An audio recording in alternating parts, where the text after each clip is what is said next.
House Speaker Mike Johnson began his appearance on the Sunday briefing by addressing the recent arrest of an alleged pro-Hamas attacker in Louisiana. The suspect, whose identity has not yet been released to the public, was reportedly involved in violent demonstrations supporting Hamas. Johnson called the incident a stark reminder of the need for national vigilance against extremism on U.S. soil.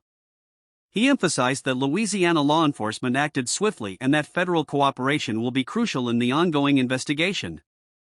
According to Johnson, such acts represent an alarming trend of radicalization that must be met with strong legislative and security responses. He added that the House will explore new measures to enhance domestic counterterrorism capabilities and prevent similar incidents. Johnson tied the arrest to broader concerns about America's internal security posture.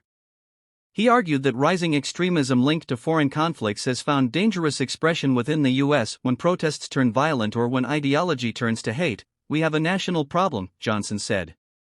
He warned that extremist networks, whether foreign-inspired or homegrown, seek to exploit political divisions and undermine public order. Johnson reaffirmed the House's commitment to ensuring funding for intelligence agencies, the Department of Homeland Security, and state-level counterterrorism programs. He also hinted at bipartisan talks about updating federal statutes on foreign-backed extremism and online radicalization. Turning to foreign policy, Johnson commented on the fragile ceasefire between Israel and Hamas. He said the U.S. should maintain unwavering support for Israel's right to defend itself while encouraging humanitarian efforts in Gaza. Johnson expressed skepticism about Hamas adherence to the truce, citing multiple past violations. He accused some international mediators of moral equivalence, arguing that Israel faces existential threats while Hamas thrives on chaos. Johnson praised U.S. diplomatic efforts but urged a tougher stance toward Iran's support of militant groups. He concluded that true peace requires Hamas' total disarmament and the restoration of Israeli security guarantees. Addressing the unexpected release of former Congressman George Santos, Johnson maintained a cautious tone. He stated that while the justice system must be respected, the House will not tolerate misconduct or corruption.